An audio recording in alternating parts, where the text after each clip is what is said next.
Dear students, अस्सलाम वालेकुम। Last time आपको याद होगा कि हम एक्टिवेशन फंक्शंस जो हैं इनके ऊपर डिस्कस कर रहे थे और एक्टिवेशन फंक्शन जो है it decides the output of the neuron कि उसकी आउटपुट क्या होनी चाहिए। ये बेसिकली आपका एक्टिवेशन फंक्शन जो है वो डिसाइड कर रहा होता है। तो हमने ये बात की थी कि एक्टिवेशन फंक्शंस जो हैं वो दो तरह के होते हैं नॉर्मली।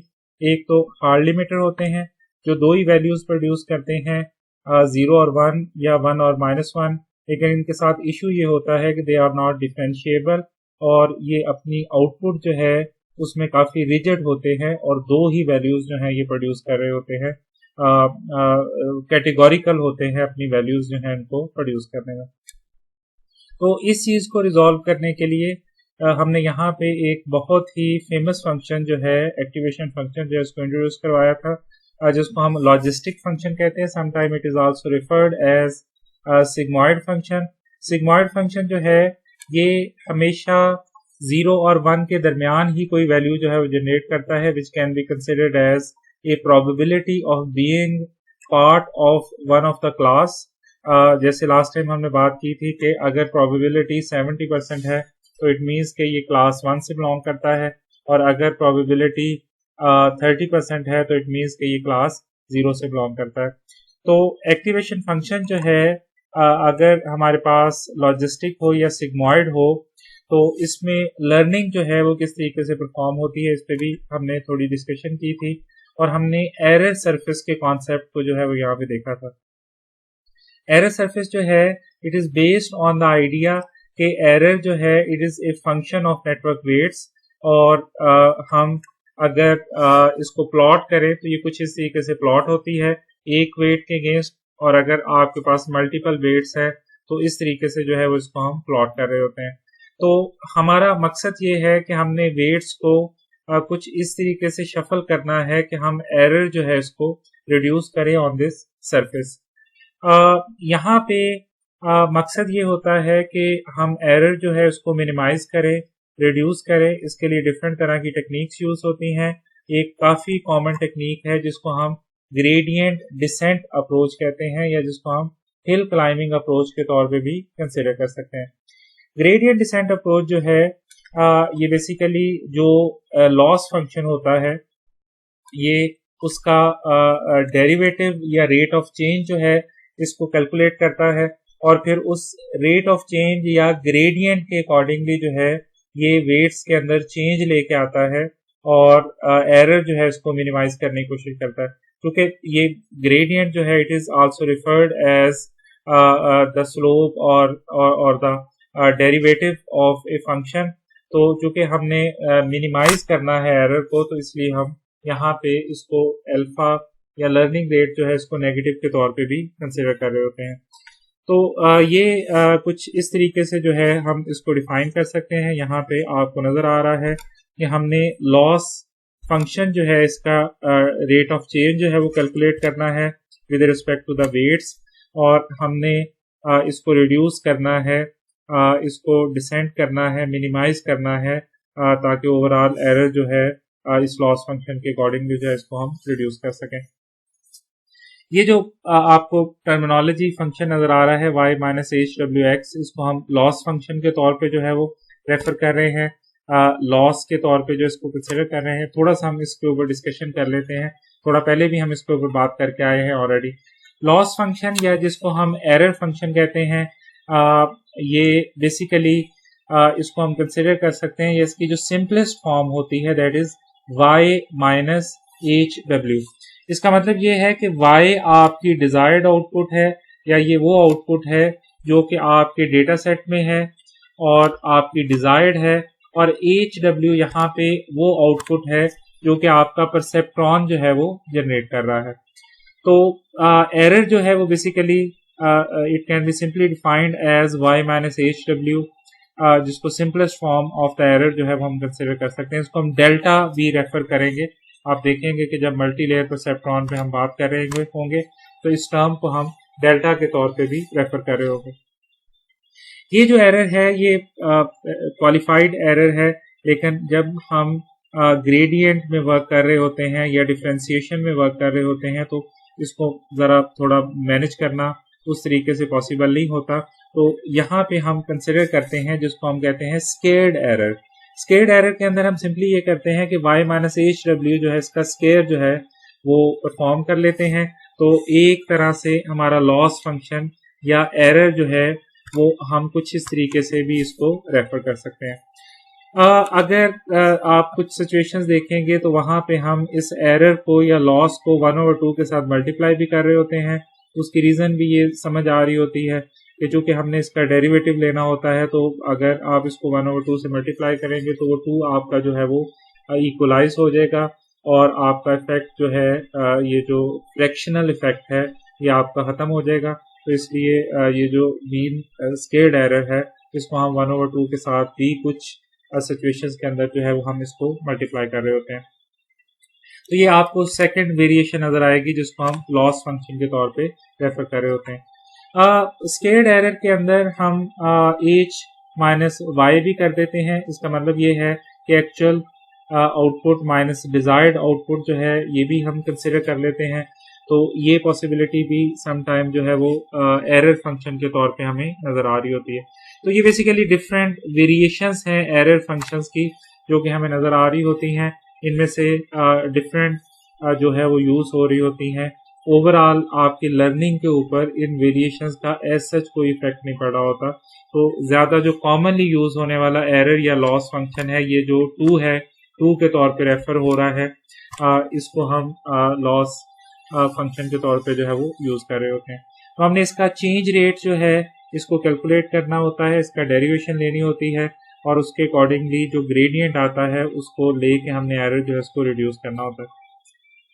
जरा दोबारा से देख लें यहाँ से ग्रेडियंट डिसेंट अप्रोच को कि ये आपके वेट्स हैं, आपके पास एक लॉस फंक्शन है और आपने इसका ग्रेडियंट जो है वो कैलकुलेट किया और अकॉर्डिंग टू द ग्रेडियंट आपने नेक्स्ट स्टेप लिया।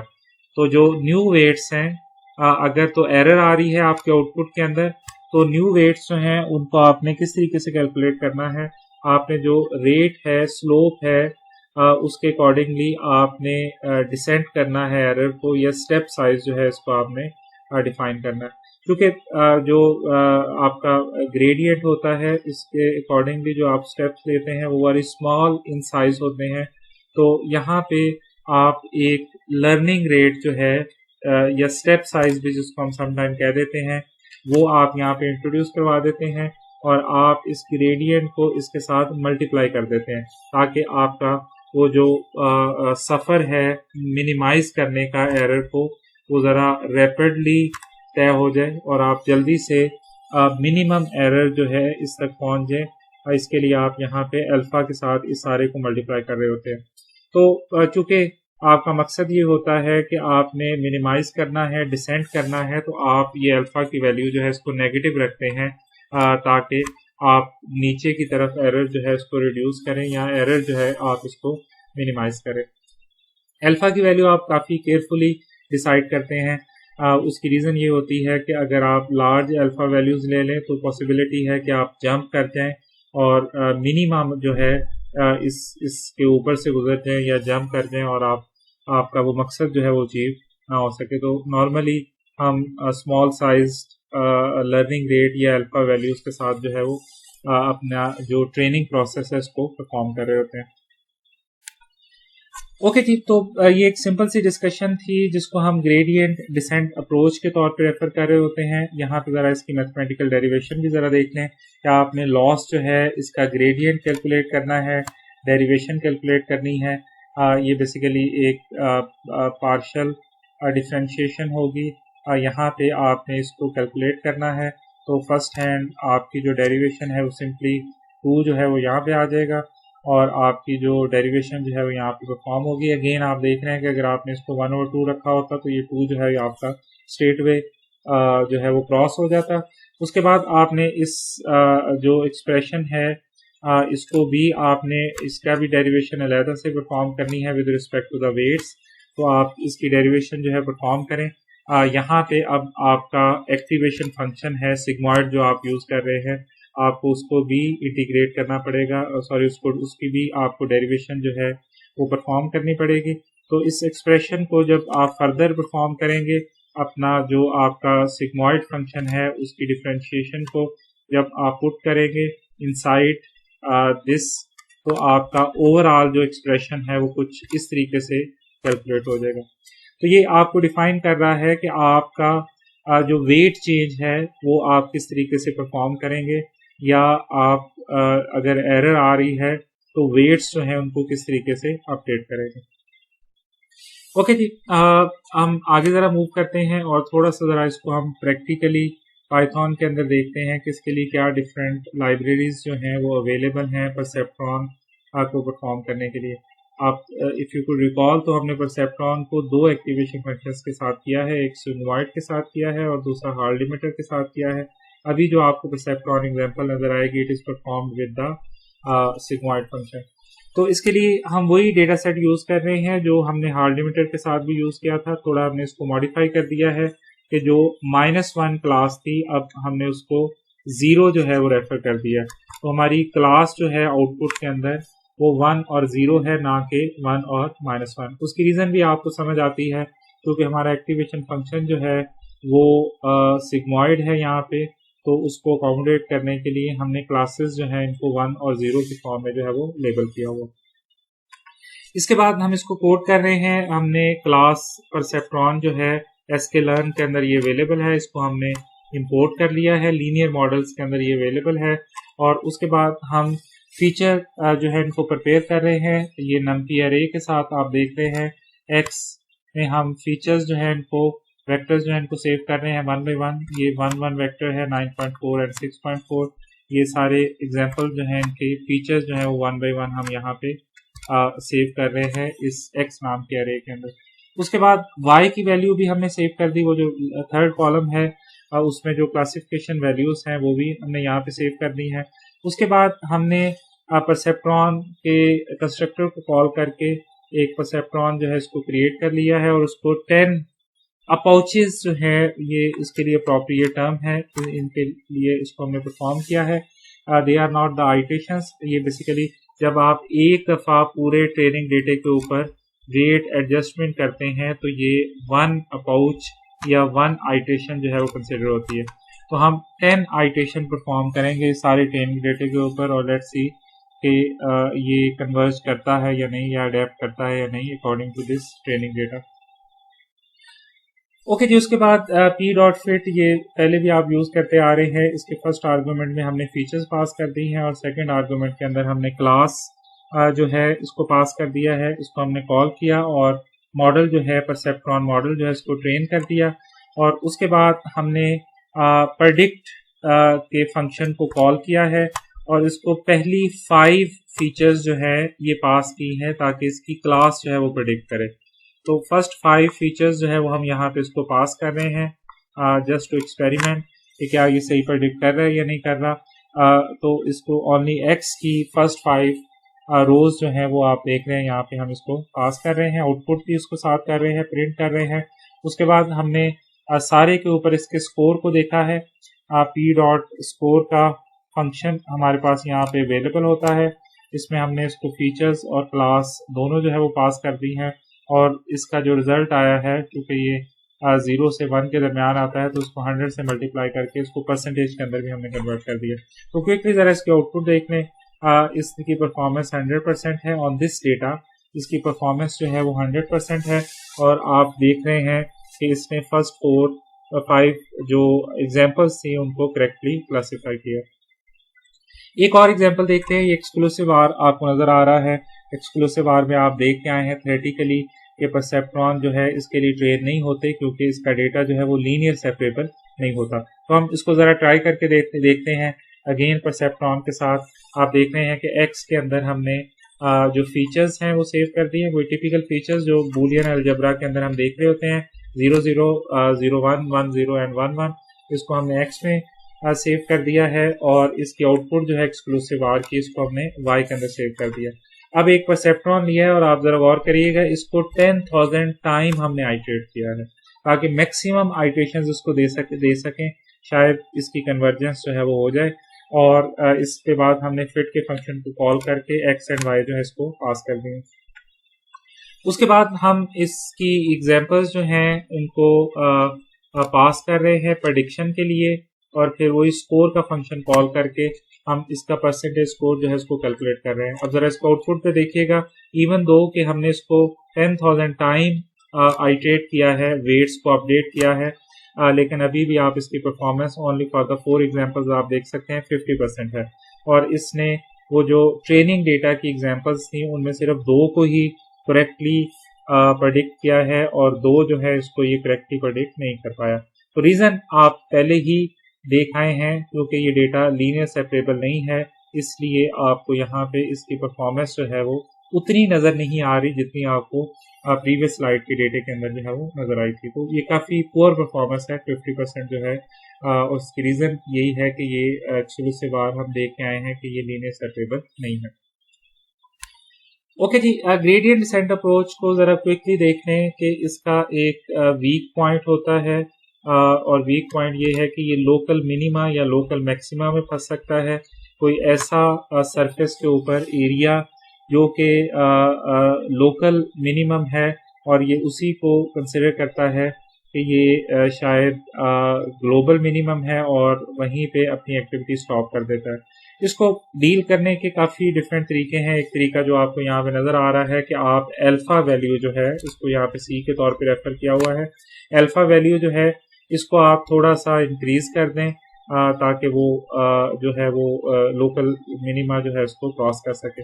ये आप ज़रा यहाँ से इसको ऑब्जर्व करने की कोशिश करिए। लेट्स से ये एक बॉल है, और इस बॉल को आपने कहीं से इस ये जो पिट है इससे आपने इसको क्रॉस करके यहाँ पे पहुंचाना है।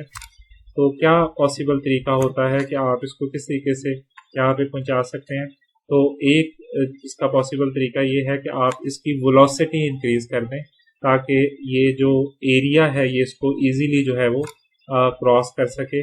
कम वेलोसिटी के साथ ये यहीं पे स्टक हो जाएगा, लेकिन अगर वेलोसिटी ज़्यादा होगी तो ये इस स्मॉल ये जो एरिया है इसको इजीली क्रॉस कर देगा। तो यही बात प्रीवियस स्लाइड में कही गई है। लोकल मिनिमा को किस तरीके से अवॉइड किया जा सकता है कि आप लर्निंग रेट को थोड़ा सा इंक्रीज कर दें ताकि आप यहाँ से लकीर जो है वो क्रॉस कर सकें। ओके, हम आगे मूव कर रहे हैं और अब हम ज़रा दोबारा से आ जाते हैं मल्टी लेयर परसेप्ट्रॉन्स की तरफ। पहले हम इनको कुछ हद तक देख आए हैं। एक्सक्लूसिव और की प्रॉब्लम को हमने मल्टी लेयर परसेप्ट्रॉन के साथ सॉल्व किया था। एक ट्रेन नेटवर्क आपने देखा था। मल्टी लेयर परसेप्ट्रॉन में एक इनपुट लेयर होती है, एक या एक से ज़्यादा हिडन लेयर्स होती हैं और एक ही आउटपुट लेयर होती है। यहाँ पे ज़रा थोड़ी सी इसकी डिस्कशन देख लीजिएगा। ये 70s के अंदर ये नेटवर्क जो है वो डेवलप किया गया। अभी भी ये एक्सट्रीमली फेमस है। बहुत सारी डोमेन्स के अंदर इसके डीप वेरिएंट्स जो हैं जो कि बहुत सारी इनर लेयर्स के ऊपर कंसिस्ट कर रहे होते हैं वो काफ़ी ज़्यादा फेमस है और काफ़ी डिफरेंट प्रॉब्लम्स जो है उनको सॉल्व करने के लिए जो है इनको मल्टी लेयर परसेप्ट्रॉन्स जो है इनको यूज़ किया जा रहा है। यहाँ भी एक small sized multi layer perceptron आपको नज़र आ रहा है। अगेन आप इसमें ऑब्जर्व कर सकते हैं कि एक आपके पास इनपुट लेयर है और एक आपके पास हिडन लेयर है और एक आपके पास इसी तरीके से आउटपुट लेयर है। इनपुट लेयर में आप देख रहे हैं 3 न्यूरॉन हैं, हिडन लेयर के अंदर आपके पास 4 न्यूरॉन है और आउटपुट लेयर में आपके पास 2 न्यूरॉन है। इनपुट लेयर जो है इसमें वो एक्टिवेशन फंक्शन वाला काम नहीं होता, बल्कि एक्टिवेशन फंक्शन वाला काम हिडन लेयर में और आउटपुट लेयर में होता है। इनपुट लेयर सिंपली जो भी एक्स वैल्यू है इसको प्रोपोगेट कर देती है सारे न्यूरॉन्स जो कि अवेलेबल है हिडन लेयर के ऊपर, तो उनके ऊपर सेंड कर देती है या उन तक ट्रांसफर कर देती है। इसकी सिंपल सी डिस्कशन है। ये फीड फॉरवर्ड नेटवर्क होते हैं, इनमें एक ही इनपुट लेयर होती है, एक ही आउटपुट लेयर होती है और मल्टीपल या एक हिडन लेयर एटलीस्ट एक तो होनी चाहिए, तभी ये मल्टी लेयर परसेप्ट्रॉन बनता है, अदरवाइज ये सिंपल परसेप्ट्रॉन ही रहता है। इसमें एक्टिवेशन फंक्शन आप हार्ड लिमिटर भी यूज कर सकते हैं और सिग्मॉइड भी यूज कर सकते हैं। और यहाँ पे आपका एक अटेंडेंस क्वेश्चन भी है कि जो पहले हमने मल्टी लेयर परसेप्ट्रॉन यूज किया है एक्सक्लूसिव ऑर को सॉल्व करने के लिए, उसका एक्टिवेशन फंक्शन हार्ड लिमिटर है या सिग्मॉइड है। ओके, इसके लिए जो लर्निंग मेथड है वो काफ़ी एक्सट्रीमली फेमस है, जो नॉर्मली यूज होता है, इसको हम बैक प्रोपोगेशन कहते हैं। ये भी ग्रेडियंट डिसेंट टेक्निक के ऊपर जो है वो बेस्ड है। थोड़ा सा ज़रा इसके वेट्स को देख लें। आपके पास दो तरह के वेट मैट्रिसेस यहाँ पे बन रहे होते हैं। लेट्स से आपने अगर y1, y2 and y3 calculate करनी है जो हिडन लेयर की आउटपुट्स हैं, तो आप ये जो फर्स्ट वेट मैट्रिक्स है let's call it W1, capital W1, इसको आप मल्टीप्लाई कर देते हैं इनपुट्स के साथ x1, x2 एंड x3 के साथ, और फिर आपके पास ये एक्यूमुलेटिव वैल्यू आ जाती है y1 के लिए। ये आपके ये क्यूमुलेटिव वैल्यू आ जाती है आपकी फर्स्ट न्यूरॉन की, हिडन लेयर के न्यूरॉन की, जिसको हमने H1 कहा हुआ है, और ये जो दूसरा रो वेक्टर है ये आपका H2 के लिए आ जाता है। तो इस एक्यूमुलेटिव वैल्यू को एक्टिवेशन फंक्शन को दिया जाता है और फिर वो आउटपुट y1 प्रोड्यूस करता है। ओके, तो इसको वेट मैट्रिक्स को अगर आप इनपुट वैल्यूज के साथ मल्टीप्लाई कर लेंगे तो आपके पास कोई वेटेड सम जो है वो आ जाएगा, और फिर उसको अगर आप एक्टिवेशन फंक्शन को पास कर देते हैं तो फिर आपकी y1 जो है वो कैलकुलेट हो जाएगी। इसको यहाँ से भी ज़रा देख लें, ये आपकी इनपुट लेयर है और इनपुट लेयर में ये आपके वेट्स हैं। वेट मैट्रिक्स बन रहा है जो y1 आउटपुट के लिए है। ये आपका वो जो प्रीवियस आपको मल्टीप्लिकेशन के बाद मैट्रिक्स आ रहा था उसकी फर्स्ट रो है, और इसमें आप देख सकते हैं कि ये W11 जो है ये H1 का फर्स्ट इनपुट लेयर है, और W12 इसकी दूसरी इनपुट लेयर है, और W13 जो है इसकी थर्ड इनपुट लेयर है, जो कि तीनों जो है वो इनपुट मोड से मिल रही हैं, जो कि आपका इनपुट लेयर वाले मोड्स हैं।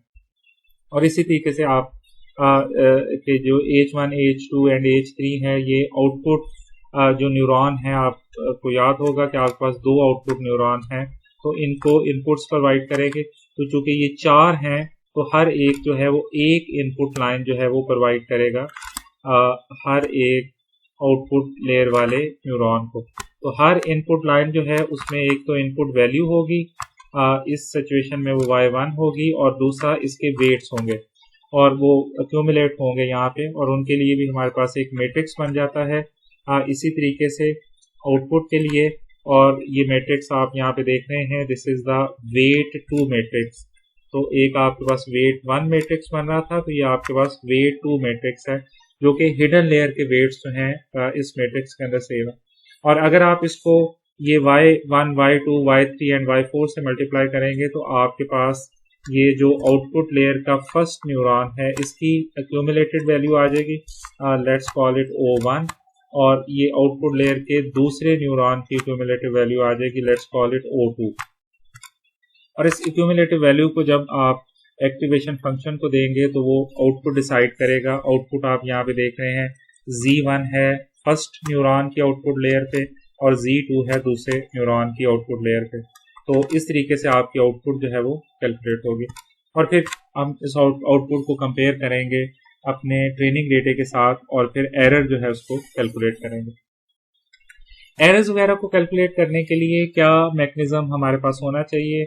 इस मैकेनिज्म के लिए हमारे पास एक एल्गोरिथम एग्जिस्ट करता है जिसको हम बैक प्रोपगेशन एल्गोरिथम कहते हैं। बैक प्रोपगेशन एल्गोरिथम जो है इस काफ़ी इंटेलिजेंटली ये जो वेट एडजस्टमेंट है मल्टी लेयर परसेप्ट्रॉन के अंदर इसको हैंडल करता है।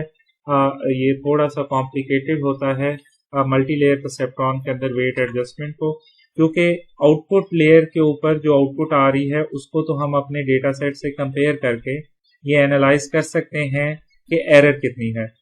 लेकिन अगर आप हिडन लेयर की बात करें तो हिडन लेयर की जो आउटपुट है इट इज़ क्वाइट मिस्टीरियस, और हमारा जो डेटा सेट है ट्रेनिंग डेटा भी जिसको हम कहते हैं वो इसके बारे में हमें कोई गाइड नहीं कर रहा होता कि जो हिडन लेयर के न्यूरॉन है उनकी आउटपुट जो है वो क्या होनी चाहिए। वो हमें ये तो गाइड कर रहा होता है कि आउटपुट लेयर पे क्या होना चाहिए, बल्कि बता रहा होता है कि वहाँ पे क्या होना चाहिए। इसी को हम सुपरवाइज लर्निंग कहते हैं। लेकिन हिडन लेयर की वैल्यू क्या होनी चाहिए ये एक्चुअली वो हमें नहीं बता रहा होता। तो हम करते ये हैं कि हम जो एरर आती है आउटपुट लेयर के ऊपर उस एरर को बैकवर्ड प्रोपोगेट कर देते हैं। तो जो एरर होती है उसको हम बैकवर्ड प्रोपोगेट कर देते हैं, और इसके लिए ग्रेडियंट डिसेंट की अप्रोच हम यूज करते हैं, जो कि आप अभी उसकी कैलकुलेशंस जो है वो देख के आए हैं कि वो किस तरीके से कैलकुलेट होती है और उसके पीछे क्या मैथमेटिकल फिलॉसफी होती है। तो वो जो ग्रेडियंट डिसेंट से हमें एरर आनी है, उस एरर को हमने बैकवर्ड जो है वो प्रोपोगेट करना है और according to the strength of the weights और कंट्रीब्यूशन ऑफ द वेट्स हमने उसको इक्वली जो है वो बैकवर्ड डिस्ट्रीब्यूट कर देना है। फर्स्ट टाइम हमने आउटपुट लेयर के जो बैक वाले वेट्स हैं जिसको हमने वेट 2 मैट्रिक्स कहा था उसको चेंज करना है और फिर उसके बाद हमने W1 जो है इसको चेंज करना है। तो ये 2 स्टेप्स पे कंसिस्ट कर रहा होता है बैक प्रोपोगेशन प्रोसेस। एक जिसको फीड फॉरवर्ड स्टेप कहा जाता है। फीड फॉरवर्ड में हम इनपुट से आउटपुट पे जाते हैं और वहां पे जाके आउटपुट कैलकुलेट करते हैं, एरर कैलकुलेट करते हैं और जब एरर कैलकुलेट हो जाती है तो फिर उस एरर को कंसिडर करके क्या वेट चेंज होनी चाहिए इसको हम बैकवर्ड प्रोपोगेट करते हैं। तो इस काम को हम फीड बैकवर्ड कहते हैं या फीड बैकवर्ड एक्टिविटी जो है इस प्रोसेस को हम जो है वो कह रहे होते हैं। तो जो एरर हमें आउटपुट लेयर पे आ रही होती है उसको हम सबसे पहले जो आउटपुट लेयर के बिल्कुल बैक वाले वेट्स होते हैं इनके ऊपर अप्लाई करते हैं और फिर उससे प्रीवियस वेट्स जो है इनके ऊपर अप्लाई कर रहे होते हैं। किस तरीके से अप्लाई कर रहे होते हैं? जो वेट चेंज होती है, सबसे पहले जो आपकी वेट चेंज होती है on the output and hidden layer जिसको वेट 2 हमने कहा था, इसके ऊपर हमने वेट चेंज जो है वो किस तरीके से परफॉर्म करनी है ये आप जरा यहाँ पे देखिएगा। प्रीवियस वेट में प्लस करना है हमने लर्निंग रेट को, आउटपुट को, AJ को, हिडन न्यूरॉन की आउटपुट को, रेलिवेंट हिडन न्यूरॉन की आउटपुट को, और ये डेल्टा के आप देख के आए हैं प्रीवियसली भी मैंने बताया था that is equal to y minus HW। तो वो जो डेल्टा वैल्यू है उसको हमने इसके ऊपर बैकवर्ड परफॉर्म करके हमने वेट चेंज जो है उसको इस तरीके से परफॉर्म करना है। ओके, और फिर इसको हमने प्रोपोगेट करना है, मतलब ये यहाँ पे आप डायग्राम में भी देख लीजिएगा कि ये जो WJK है इसको हमने अकॉर्डिंग टू दिस फॉर्मूला जो है इसको मॉडिफाई करना है। तो ये आपकी आउटपुट लेयर है, यहाँ पे आपको एरर आएगी। सबसे पहले एरर जो है आप कैलकुलेट करेंगे और जो भी आपकी एरर होगी उसके अकॉर्डिंगली आप सबसे पहले वेट चेंज करेंगे ये वाला। ओके, ये कौन सा वेट है जरा देखिएगा, जो आउटपुट लेयर को फर्स्ट हिडन लेयर जो है इसके साथ कनेक्ट कर रहा है। फर्स्ट हिडन लेयर जो है इसके साथ जो है इसको कनेक्ट कर रहा है। सबसे पहले ये वाला वेट जो है इसको हम चेंज करेंगे और उसके बाद हम ये जो हिडन लेयर को इनपुट लेयर के साथ कनेक्ट कर रहा है लेवल दिस वन, इसका जो वेट है इसको हम एडजस्ट करेंगे या इसको हम चेंज करेंगे। तो फर्स्ट हमने बैकवर्ड, इसीलिए इसको बैकवर्ड प्रोपोगेशन कहा जाता है कि फर्स्ट हमने इमीडिएट जो वेट्स हैं इनको चेंज करना है, W2 मैट्रिक्स जिसको हमने कहा था उसको चेंज करना है और उसके बाद हमने W1 मैट्रिक्स जो है इसको चेंज करना है। तो इस चेंज को करने के बाद फिर हमने फीड फॉरवर्ड करना है, फिर कैलकुलेशन करनी है, फिर फीड बैकवर्ड करना है। यहाँ पे अब जरा गौर करिएगा कि ये वाला वेट जो है वो हमने किस तरीके से चेंज करना है। ये वाला वेट जो है इसके अंदर भी हमने एक डेल्टा J जो है इसकी वैल्यू को ऐड करना है। जरा गौर करिएगा कि चूंकि ये न्यूरॉन जो है ये अपने आउटपुट के सारे न्यूरॉन्स जो हैं इनके साथ कंट्रीब्यूट कर रहा है, तो ये सब के ऊपर जो एरर है या इफेक्ट है उसके ऊपर ये कंट्रीब्यूट कर रहा है। तो जब इसकी चेंजेस करनी है तो ये जो सबके ऊपर इसका इफेक्ट है इसको भी यहाँ पे रिफ्लेक्ट होना चाहिए। तो हम वेट चेंज जो है उसको कुछ इस तरह से करेंगे कि हम इसका जहां जहां पे इसका कनेक्शन है उन सारे वेट्स को उसकी जो डेल्टा वैल्यू है, डेल्टा के वैल्यू है जो प्रीवियस भी आप देख रहे हैं उसके साथ मल्टीप्लाई करेंगे और फिर उस सबको ऐड करेंगे और फिर इसका जो चेंज है वो हम कैलकुलेट करेंगे।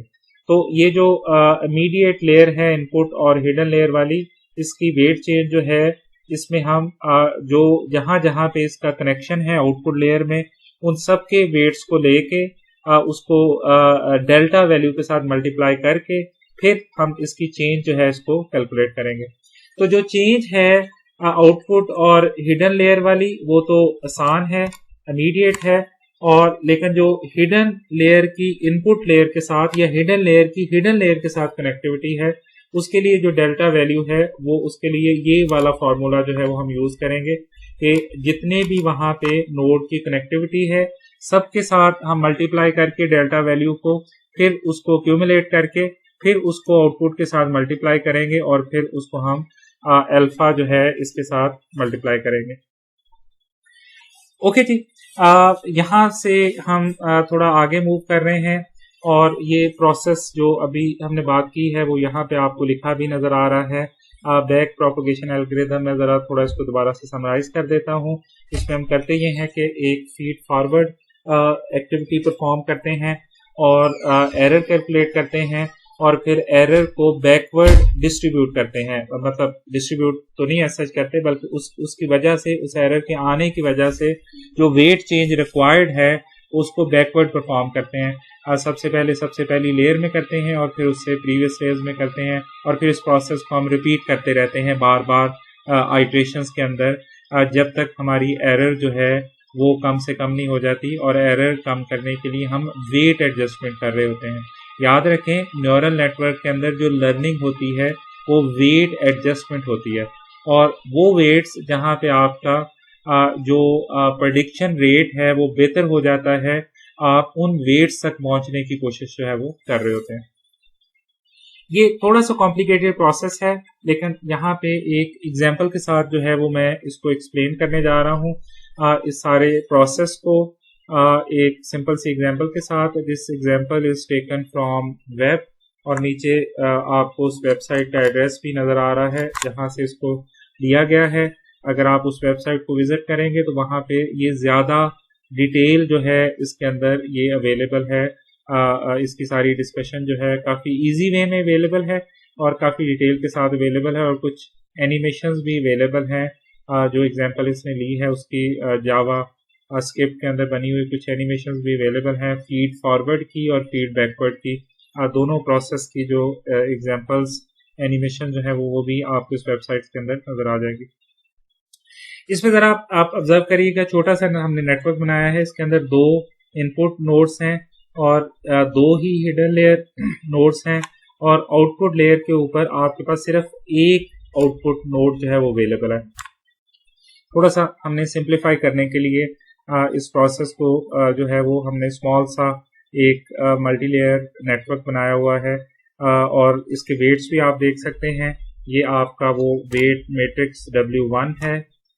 इसके अंदर क्योंकि आपके पास 4 ही मैट्रिक्स 4 ही वेट्स हैं, W1, W2, W3 या W4 और फिर आपका ये W2 है जो कि एक वेक्टर ही बनेगा जिसमें आपके पास सिर्फ 2 ही वेट्स हैं, W5 एंड W6।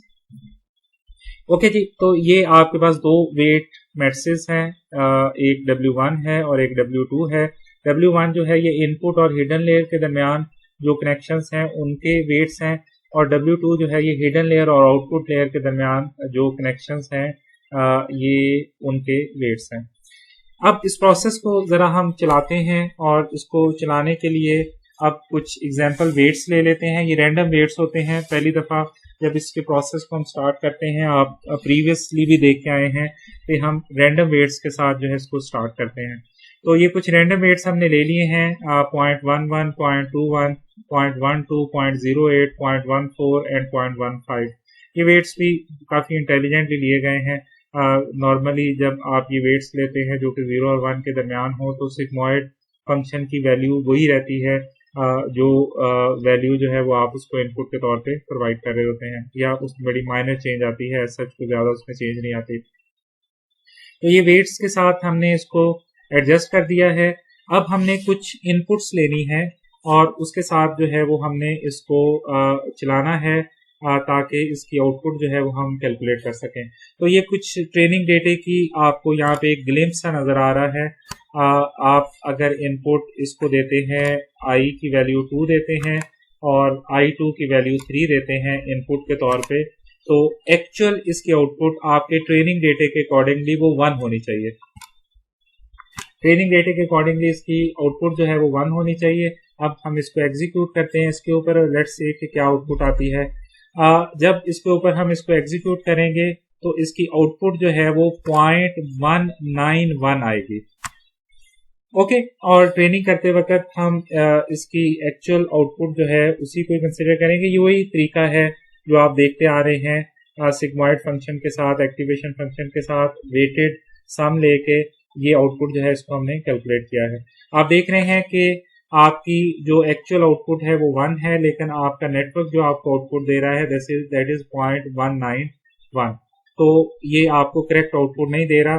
तो आपको ये अब ये मैट्रिक्स के फॉर्म में भी आपको नजर आ रहा है, ये आपके इनपुट वैल्यूज हैं, ये आपका वेट मैट्रिक्स 1 है जिसको W1 हम कहते आ रहे हैं, और आपने इसके साथ इसको मल्टीप्लाई किया, फिर आपने ये जो आपके सेकंड वेट्स हैं ये आपकी इनपुट वैल्यू बन जाएगी, ये आपके सेकंड वेट्स हैं W2, उसके साथ मल्टीप्लाई करें तो ये आपके नेटवर्क की आउटपुट जो है वो यहाँ पे आ रही है।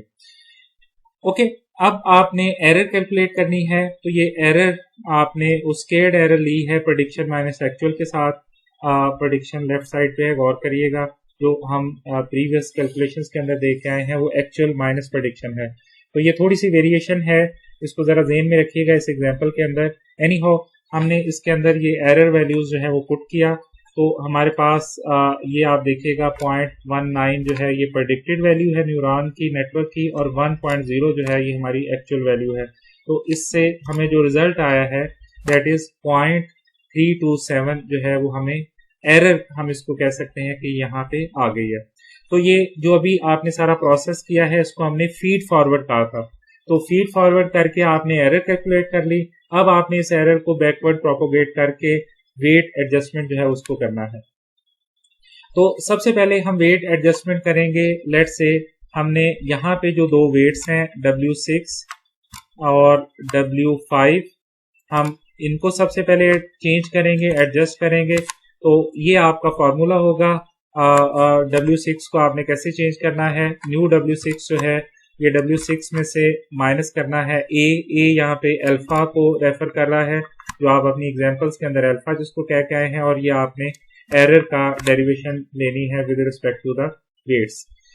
इसको जरा देख लें, फॉर्मूला आप ऑलरेडी देख के आए हैं, आपने डेल्टा के साथ इसकी आउटपुट को मल्टीप्लाई करना है। आप देख रहे हैं प्रेडिक्शन माइनस एक्चुअली ये आपकी डेल्टा वैल्यू है, इसको आपने आउटपुट के साथ जो है मल्टीप्लाई करना है। तो ये आपका यहाँ पे फॉर्मूला होगा W6 को चेंज करने का। W6 जो है इसको चेंज करेंगे आप किस तरीके से, W6 minus A delta H2 के साथ आप इसको चेंज कर देंगे, अपडेट कर देंगे। इसी तरीके से आपने अब देखना है कि W1 को आपने किस तरीके से चेंज करना है। W1 में जैसे बात करके भी आया था, इसकी चेंज के लिए जो आपका चेन रूल अप्लाई होगा, आपको डेरिवेटिव लेना पड़ेगा with respect to prediction, derivative लेना पड़ेगा विद रिस्पेक्ट टू H1, और डेरिवेटिव लेना पड़ेगा विद रिस्पेक्ट टू W1, फिर आपका ये वाला जो है वो कैलकुलेट होगा। चेन रूल के साथ आप ये डेरिवेशन जो है इसको कैलकुलेट कर सकते हैं। इस फार्मूलाज को आप इसकी डिटेल आपको वेबसाइट से भी नजर आ जाएगी।